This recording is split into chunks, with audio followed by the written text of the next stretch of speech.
We are in Feldmosching. And now? And now we don't know. we are going in this second train to the center of Munich, Siebenstrasse.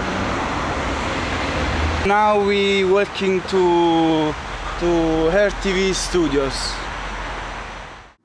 Well, the idea was really to show the world live, and the philosophy behind is that we believe that, you know, if people want to start a dialogue, they have to see each other, first of all, like we are seeing each other now. So we said, well, we want to discover our planet on a daily basis.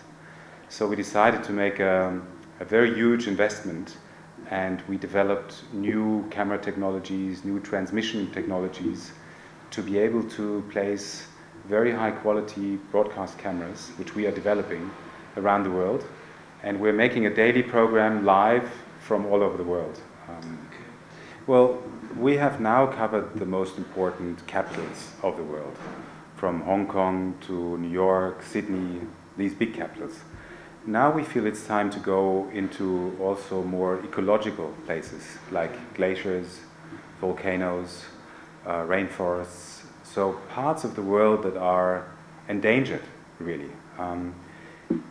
And that we're going to be focusing on from now and next year, to have these camera positions. And thereafter we'll start going into families. You know, we're sort of zooming in from the top of the city into then the real life of people living there.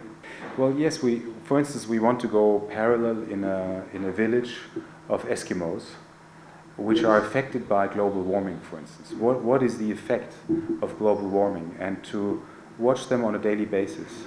How does their life change because of the glaciers is melting, the ice is going away? And at the same time, we want to show a Maasai family in the heart of Africa. How are their lives affected, you know, by the heat, by nature changing? And so all of a sudden we are able to compare lives of families very distant apart, but we see them live at the same time, and we see what's the same, what's different. So it's really about, you know, going closer into real life. Well, our philosophy is the opposite of Big Brother. Big Brother is in a container.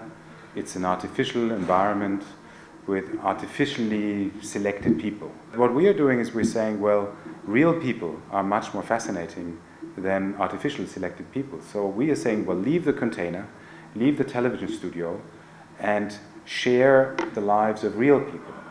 For instance, we're just installing an 8-camera system at a little kiosk in the middle of Germany.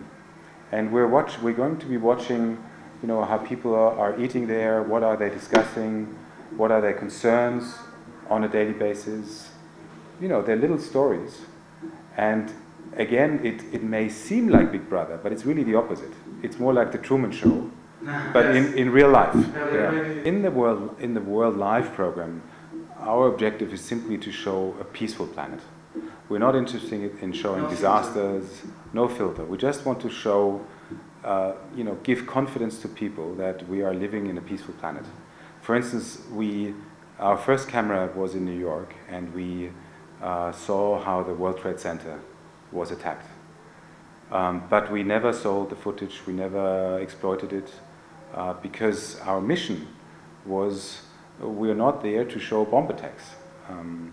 Because when I started initially, a lot of, especially news broadcasters, they said, well, your idea is pretty nice, but come back to us when you have a bus exploding, or when you have a bomb somewhere and so on. And I said well, but that's not our mission. You know, people don't travel to Sydney because there may be a bus exploding. So this is not our business. We're not going to put cameras there to wait until some terrorist is going to give us a great shot.